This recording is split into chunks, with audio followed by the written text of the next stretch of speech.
tell y'all about this push-up challenge. My brother and his friends and some of our family members is a part of this push-up challenge. 10,000 push-ups for the month of October. Now you may look at that like, well, that's a lot. It is a lot of push-ups. But I broke it down to where I was doing 333 push-ups every single day. And I got to yesterday, I finished my set and something felt a little off of my shoulder.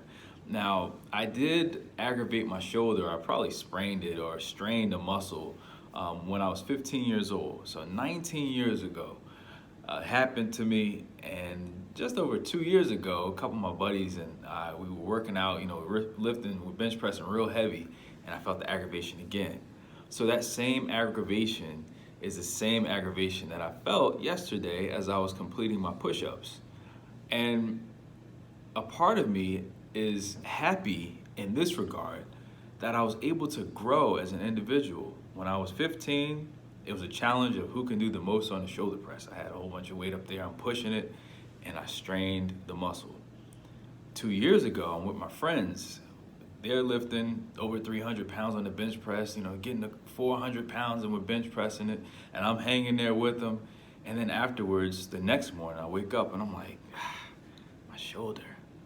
This time, the minute I felt a little small hint of what I felt the first time and the second time, I was able to say, you know what? I'm out. And a part of me, my ego, my pride, which is something that is always being challenged, it was like, you should keep going. There was a little voice, and I know it was not God, it was the devil, like, keep going, do it.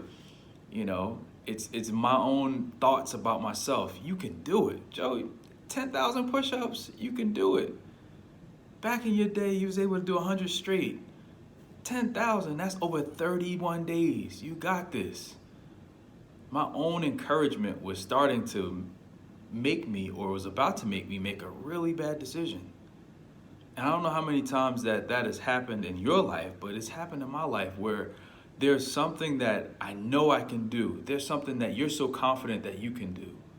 But there's a part of you, your physical limitations, or just using plain wisdom comes into play like, you know what, this is not the time for that.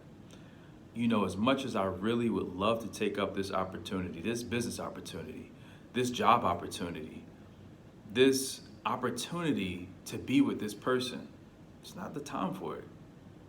I know back in my day, back in the past, I would have jumped at this opportunity because it looks good, it smells good, it appears like it's gonna be the best thing for me.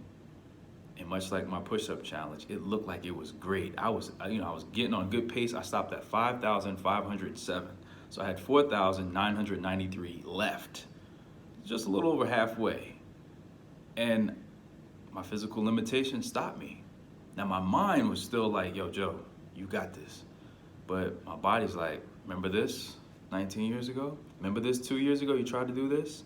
And the same way that I was getting those reminders, the same way the Holy Spirit is trying to remind you.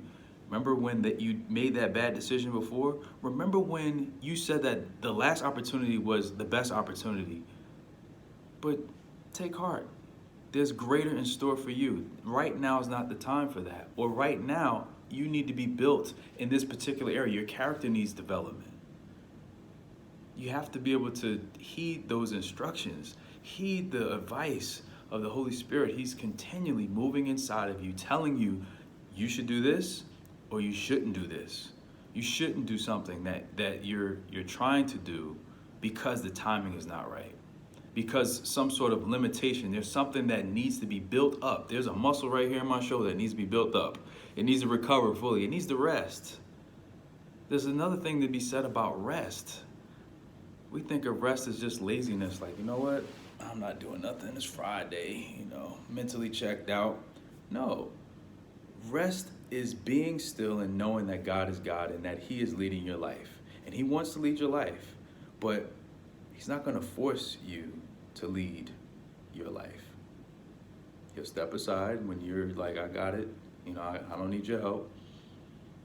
And He'll wait until you're like, I really need you, Lord. And He'll help you. Will you let Him help you?